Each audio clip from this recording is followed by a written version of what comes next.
सबको जय मसीह। कैसे आप सब लोग? ठीक है ना? अच्छा गया। परमेश्वर ने हमको और एक मौका दिया और परमेश्वर वचन को ध्यान करने के लिए। वचन को ध्यान करने के पहले हम प्रार्थना करेंगे और उसके बाद में वचन को पर ध्यान करने के लिए जाएंगे। आइए हम प्रार्थना करें। प्रेम अनुग्रह सर्वशक्तिमान प्रभु जी, तेरी स्तुति और धन्यवाद देते हैं प्रभु समय के लिए, तेरे दया तेरा अनुग्रह के लिए तेरी स्तुति और धन्यवाद देते हैं प्रभु जी। और आपने और पूरा साल हमको संभाले, आखिरी महीने में पहुंचा दिया, इसलिए धन्यवाद देते हैं प्रभु जी। और जो वचन है और आपका वचन है प्रभु, आप लोग से बातचीत करने वाला है परम पिता, हम सब से बातचीत करने के लिए प्रार्थना करते, हमको ताकत विश्वास देने के लिए प्रार्थना करते, तेरे दास का अभिषेक करके तेरे वचन देने के लिए प्रार्थना करते। जो सुनते जा रहा हमारा प्रिय भाई बहन लोग कई कई जगह से, तो सबसे आपसे बातचीत करने के लिए प्रार्थना करते प्रभु। हर प्रकार का दुष्ट आत्मा को और गड़बड़ा को तेरे नाम से बांध देते हैं प्रभु जी। अपने आप को नम्र करते हुए धन्यवाद का साथ इस नाम से मांगता हूँ, सुन और ग्रहण कर। आमीन। अपन एक बाइबल के गीत गाएंगे। सब लोग अपना बाइबल उठा के इस गीत को अपन गा सकते हैं। दुनिया में सबसे प्यारे पुस्तक बाइबल, दुनिया में सबसे प्यारे पुस्तक बाइबल, पढ़े जो उसको रोज बरोज मार्ग में कत न को न हो। ओ दुनिया में सबसे प्यारे पुस्तक Bible, the best book to read is the Bible. The best book to read is the Bible. If you read it every day, it will help you all the way. Oh, the best book to read is the Bible. Okay? आज हम परमेश्वर वचन को पर ध्यान करने के लिए जाएंगे। लूका सुसमाचार दूसरा अध्याय, लूका सुसमाचार और उसको दूसरा अध्याय में हम इस बात को देख सकते हैं। और 8 वचन से लेकर और 14 वचन तक हम ध्यान करने के लिए जा रहा है। लूका सुसमाचार और दूसरा अध्याय में और 8 से लेकर और 14 वचन तक अपन शाम को ध्यान करने के लिए जा रहा है। प्रिय भाई बहनों, हम देखते हैं इस वचन में इन दिनों में प्रवेश मसीह को जन्म का बारे में हर जगह में बताते जा रहा है। वो सच बात है, अच्छी बात है, लेकिन उसमें उद्देश्य क्या है? प्रवेश मसीह इस दुनिया आने के लिए उद्देश्य, कई उद्देश्य, उस उद्देश्य में से हम एक एक निकाल के आते हैं। हम यहाँ पे देख सकते हैं। और प्रभु यीशु मसीह को जब उन्होंने इस दुनिया में पैदा हुआ, तब पहले उन्होंने वो दुनिया में पैदा होने के लिए एक औरत को उन्होंने चुन लिया। कौन सा औरत? उनका नाम क्या है? मरियम बोलते हैं, मेरी बोलते हैं। क्यों चुना उस औरत को? बहुत लोग हैं ना, तो दुनिया में उस समय में बहुत लोग औरत लोग हैं, लेकिन एक जवान लड़की जिसका शादी भी नहीं हुआ, लेकिन उनको क्यों चुना प्रभु ने? पहले बात हम ये बात को देख सकते हैं। प्रभु ने इसलिए चुना क्योंकि वो कन्या है, मतलब पवित्र है, वो जवानी है। जवानी का जीवन में पवित्र जीवन बिताना बहुत बड़ा मुश्किल है, आजकल और मुश्किल है। और 90% girls they are unable to live holy life.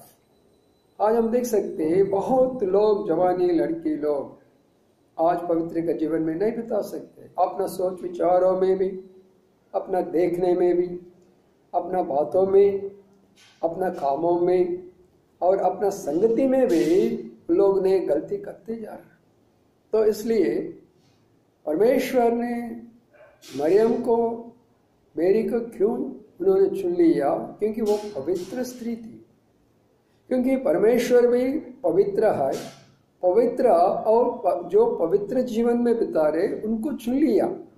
तो ये पहले बात आप लोग ध्यान करना है। और दूसरे बात हम देख सकते हैं, परमेश्वर ने यूसुफ को क्यों चुन लिया?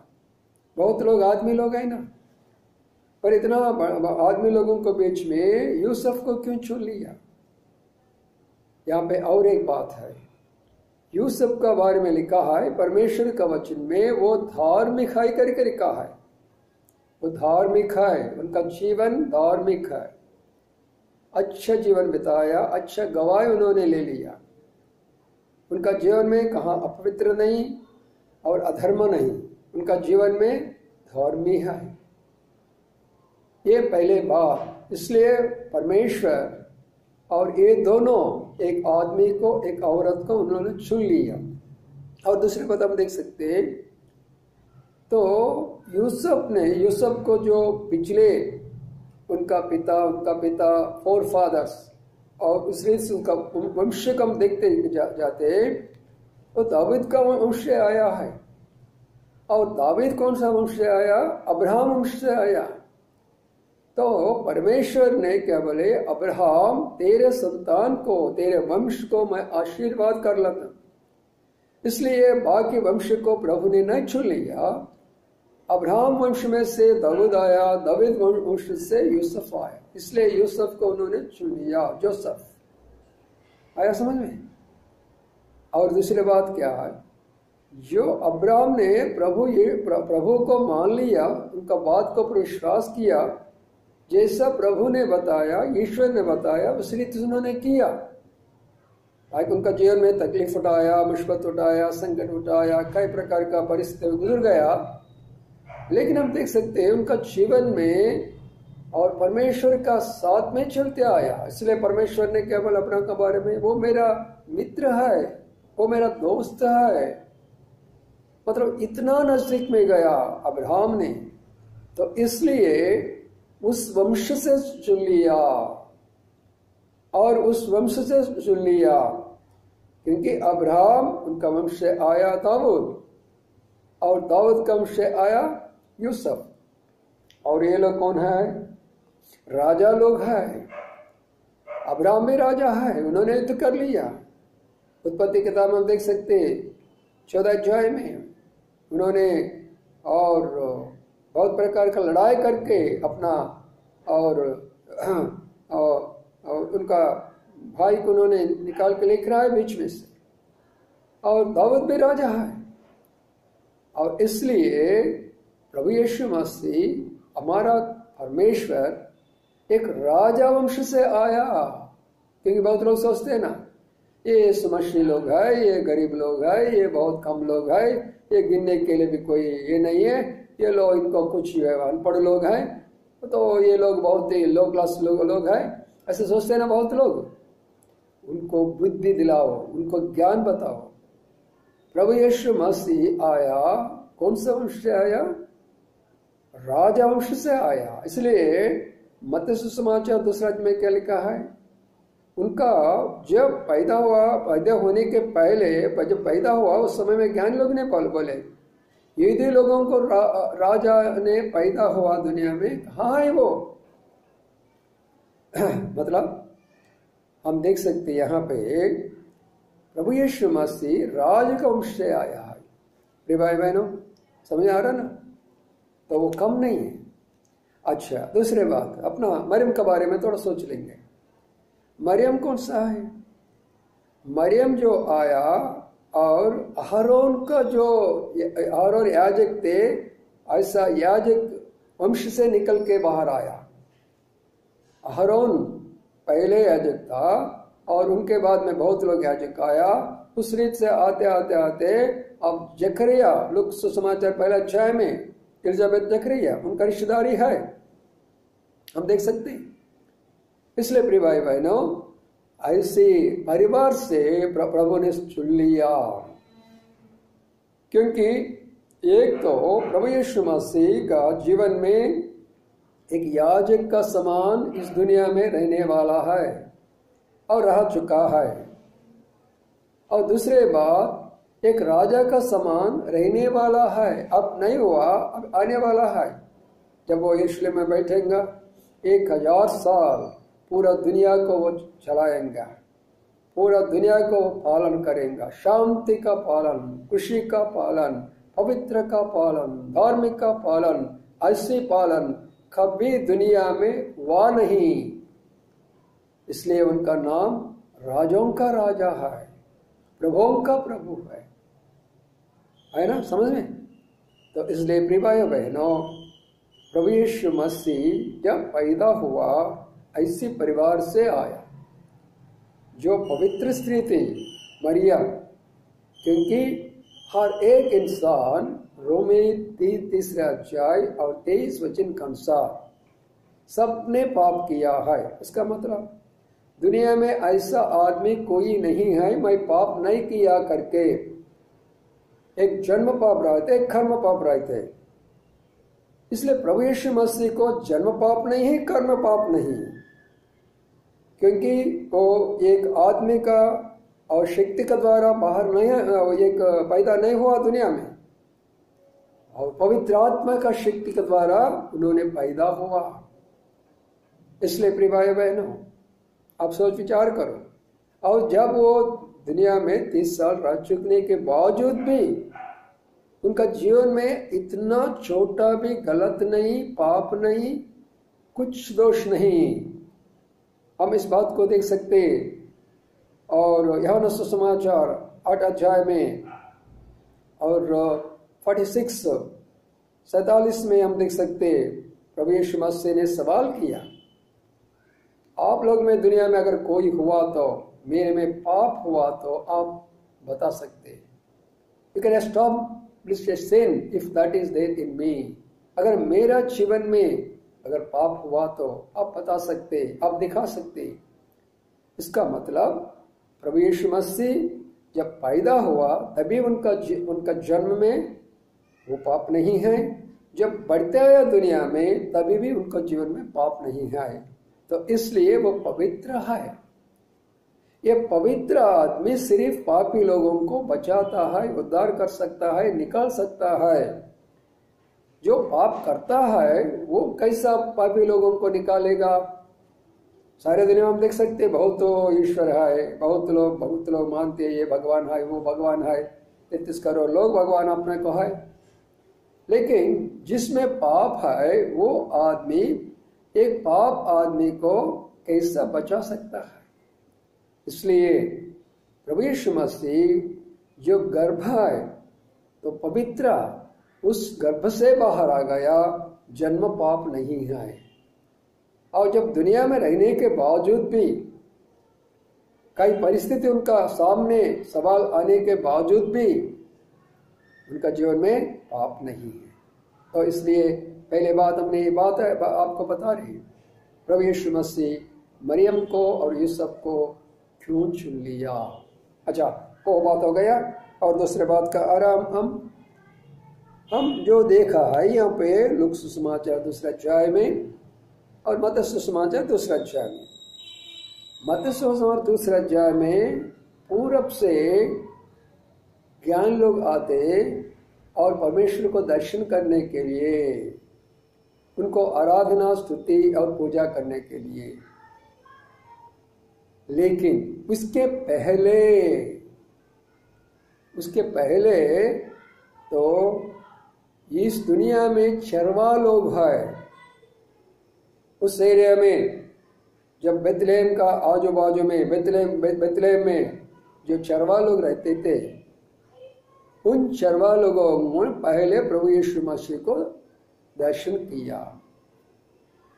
प्रिय भाई बहनों, और दूसरी बात हम ये देख सकते, इतना लोग होने के बावजूद भी और परमेश्वर ने इस चरवा लोगों को क्यों चुन लिया?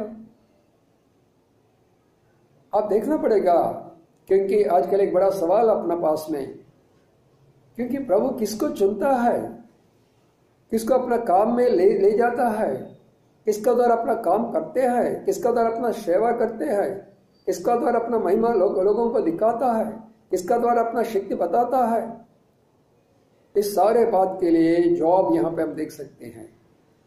उस समय में बहुत ज्ञान लोग हैं, लेकिन परमेश्वर का दर्शन उनको नहीं मिला। बहुत पढ़ा लिखा लोग है, परमेश्वर का दर्शन उनको नहीं मिला। राजा लोग है, परमेश्वर का दर्शन उनको नहीं मिला। शक्तिमान है, परमेश्वर लोग उनको दर्शन नहीं मिला। बड़े बड़े नाम कमाने वाला है, लेकिन परमेश्वर दर्शन उनको भी नहीं मिला। किसको मिला है? कि चरवाहा मिला, जो भेड़ों को पालन करने वाला चरवाहा को मिला। वो कैसे मिला? अपना देवदूत को भेज दिया। परमेश्वर ने खुद ही इतना इंटरेस्ट लिया, इतना सोच लिया एक चरवाहा को, और ये संदेश देना जरूरी है क्या? हम सोच विचार करते हैं, अगर अपना संदेश को देना है तो बड़े बड़े लोग हम सुनते, हम बड़े बड़े लोगों को हम देखते हैं, ज्ञान लोगों को, पैसा लोगों को, राइस लोगों को, उनका तरफ हमारा नजर है, उनको तरफ हम हमेशा देखते रहते। लेकिन परमेश्वर स्वर्ग से कैसे लोगों को देखा? चरवाहा लोग, गरीब लोग, अनपढ़ लोग, अनकल्चर्ड लोग, गांव में रहने वाला ऐसी साधारण मनुष्य को परमेश्वर ने चुना है। क्यों? क्योंकि धनवान को घमंड होता है, उनका धन जो है उनका भगवान होता है। ज्ञान आदमी को अपना पढ़ाई उनको भगवान होता है। जो नौकरी करते और लाखों को पैसा कमाता है, वो पैसा उनको भगवान होता है। और जो आदमी बिजनेस काम करते, बिजनेस में लाखों पैसा कमाता है, वो बिजनेस उनको भगवान होता है। जो खेती बाड़ी काम करते, खेती बाड़ी में बहुत कमाता है, उनको वो खेती उनको भगवान होता है। लेकिन प्रिय भाई बहनों, इन गरीब लोगों को, चरवाहा लोगों को, ये भेड़ को पालन करने वालों को इसलिए चुना क्योंकि वो लोग मामूली लोग, ऑर्डिनरी पीपुल। तो परमेश्वर ऐसे लोगों को चुना है क्योंकि उनका द्वारा संदेश सारे दुनिया को जाना तो चाहिए। इन दिनों में प्रभु ने आपको भी चुना क्या नहीं चुना क्या, आप थोड़ा सोच लो, विचार कर लो। प्रभु जी, आपने मुझे चुना है इस बात के लिए, आपका वचन को बोलने के लिए, आपका संदेश देने के लिए, लोगों को बताने के लिए मुझे आपने चुना के नहीं चुना क्या, आप सोच सकते हैं। तो इसलिए प्रिय भाई बहनों, यहाँ पे हम देख सकते हैं इस चरवाहा चुनने के लिए कई कारण है। वो 2-3 कारण आपको मैं बताता हूँ, संदेश में क्लोज कर लेता हूँ। पहले बात हम देख सकते हैं, ये भेड़ों को पालन करने वाला है। मेमने, बकरे, भेड़ जो है ना, उनको पालन करने वाला। तो ये लोग क्या करते, और जो भेड़ों को अपना झुंड से लेकर घर से निकाल के बाहर और खेत में लेके जाते, वहाँ अच्छा भोजन को खिलाते, घास वगैरह और अच्छा और जो पत्ते वगैरह उसका अच्छा खिलाते, और उसके बाद में लेके आते घर में। और उनको ले जाने के लिए और लाने के लिए उनको बहुत ये होना तो पड़ेगा, मतलब इतना जान देना पड़ेगा उनको पर। और दूसरे बात हम देख सकते हैं, और वो भेड़ जो है एक नहीं बहुत झुंड होता है।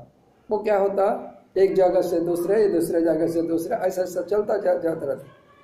सब इस सबको इकट्ठा करके एक रास्ता में लाने के लिए और एक चरवाहा को कितना बड़ा मुश्किल होता है। और तीसरी बात, उनका दुश्मन भी है, जैसा जंतु जानवर वगैरह जो है ना, उनका कब मिलेगा, मैं कब खाएगा करके वो भी है। तो उनका हाथ से भी छुड़ाने के लिए काम चरवाहा का है। इसलिए ये चरवाहा लोग ने रात का समय में अपना भेड़ों को क्या कर रहा है और जान दे रहा है, वो चरवाहा काम कर रहा है।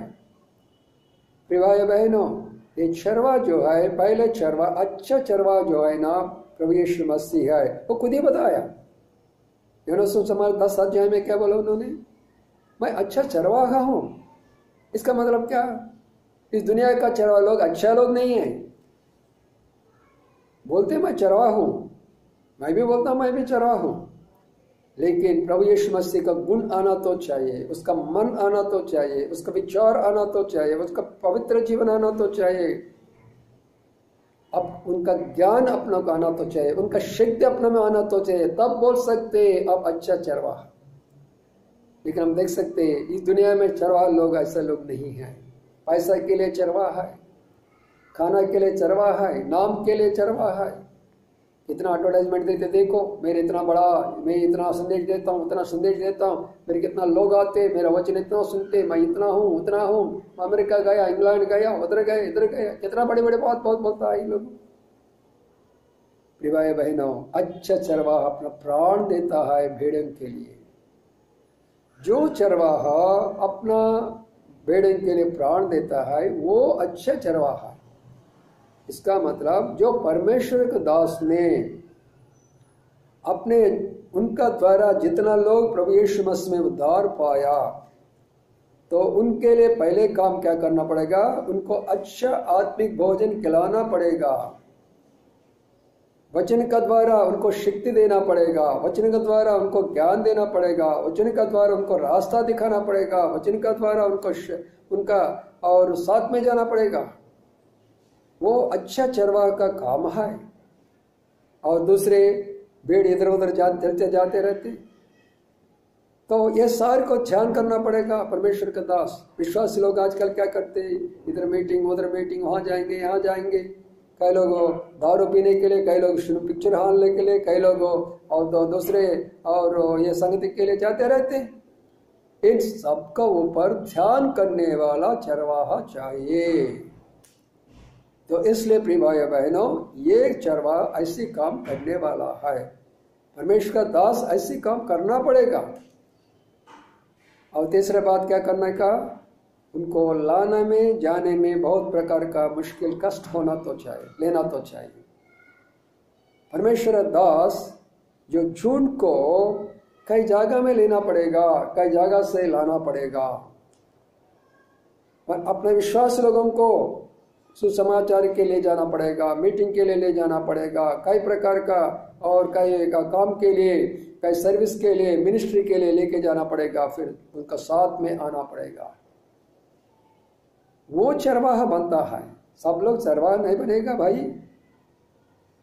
इसलिए प्रिय भाई बहनों, तो ये चरवाहा जो लोग हैं, इस रीति से जो लोग उद्धार पाया अपना सेवा में, उनको ऊपर पालन पोषण पालन करने वाला है, उनको रास्ता बताने वाला है, उनको ले जाने वाला है, लाने वाला है। अच्छा, दूसरी बात क्या है? एक चरवाहा का एक भीड़ एक झुंड, एक छोटा सा झुंड होता है, तभी तो वो उनको ऊपर ध्यान रख सकता है।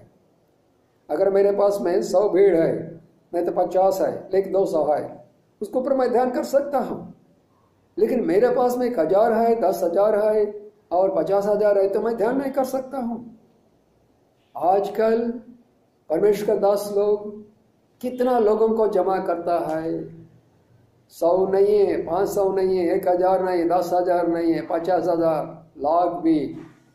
क्या करते उनको एकदम बाहर में कुर्सी डालते, उनको बिठा देते, माइक लगा देते, बताते रहते। कितना लोग सुन रहा है, कितना लोग अंदर वो ग्रहण करना है, कितना लोग उद्धार पा रहा है, ये सब नहीं। मेरे पास में बहुत लोग आया, ओ मेरे मीटिंग में इतना लोग आया नहीं। प्रिय भाई बहनों, छोटा झुंड सुन लो, बड़े बड़े मीटिंग के लिए अट्रैक्ट मत हो जाओ। Don't attracted for big big big congregations, but only choose a little flower. छोटा सा झुंड को चुन लो, वहां आप आत्मिक बन सकते, आत्मा में आप बढ़ सकते। अच्छी बात है। फिर हम यहाँ पे देख सकते हैं और एक बात को, ये जो लोग हैं रात का समय में अपना झुंड को ध्यान दे रहा है। रात का समय में, रात का समय में मतलब रात का क्या होता है? खतरनाक बात होता है, जो नहीं होना तो चाहिए सारे रात में होता है। दारू पीने वाला रात में, पीछे जाने वाला रात है, हत्या करने वाला रात है, बुरी बुरी काम करने वाला रात है, और हर प्रकार का दुष्टात्मा रात है, और सब प्रकार का गंदी गंदी काम करने वाला, व्यभिचार काम करने वाला, सभी प्रकार का रात में होता है। उस रात का समय में अपना भेड़ों को ध्यान करने वाला चाहिए। प्रिय भाई बहनों, इसका मतलब जो विश्वासी लोग अपना पास आया, जब उनको जो समस्या आएगा, कष्ट आएगा, दुख आएगा, मुसीबत आएगा, संकट आएगा, शोधना आएगा, कई प्रकार टेम्पटेशन में गुजर जाएगा, उसके ऊपर परमेश्वर का दास ध्यान देना पड़ेगा, ताकि उन लोगों नहीं बिगड़ जाएगा, दूसरा जगह में नहीं जाने का। और एक बात आपको मालूम है यहाँ पे क्या, उस समय में अपना दुश्मन आता है खाने के लिए, उसको खाने के लिए दुश्मन आता है भेड़ों को। दुनिया में बहुत प्रकार का दुश्मन है आज। फॉल्स टीचर्स, फॉल्स प्रॉफिट्स, दुनिया में बहुत प्रकार का लोगों को, भेड़ों को खा रहा है। तो ध्यान दीजिए भाई बहनों, इसलिए जो परमेश्वर दास उसको ऊपर ध्यान देता है, उनके लिए प्रार्थना करता है, और उस समय जाके उनको वचन बताता है, रास्ता दिखाता है, उसको तसल्ली देता है, और उनका साथ में रहकर उनको शक्ति देता है, वो ही है अच्छा चरवाहा है। तो इसलिए प्रिय भाई बहनों, ये चरवाहा लोगों को पहले संदेश परमेश्वर ने क्यों भेजा, इसका मतलब इतना सारे अच्छा गुण चरवाहा का अंदर में है। आया समझ में? तो इसलिए इस रात को जो लोग सुन रहा है इस वचन को, आप लोग अगर चरवाहा हुआ तो यहाँ पे देख लो कौन सा गुण है। अगर आप भेड़ हुआ तो भेड़ का कौन सा गुण है, आप सुन लो अच्छा से। अगर आप कौन सा चरवाहा पास जा रहा है वो भी सुन लो यहाँ से। आखिर में एक बात बताता हूँ, प्रार्थना कर लेता हूँ। भेड़ों को 3 गुण रहता है। एक तो वो बहुत ही हम्बल, बहुत नम्रता है। भेड़ का जीवन घमंड नहीं होता, नम्रता बनता है। ज़्यादा से ज़्यादा भेड़ों को कलर वाइट, सफ़ेद होता है, इसका मतलब पवित्र जीवन बिताता है। और तीसरी बात, ये भेड़ जो है सैक्रिफाइस, अपने आप को कुर्बान करता है, क्योंकि जब लोग आता है उनको ले जाता है, मार डालता है। कभी वो सिर्फ चिल्लाते, कुछ नहीं कर सकते।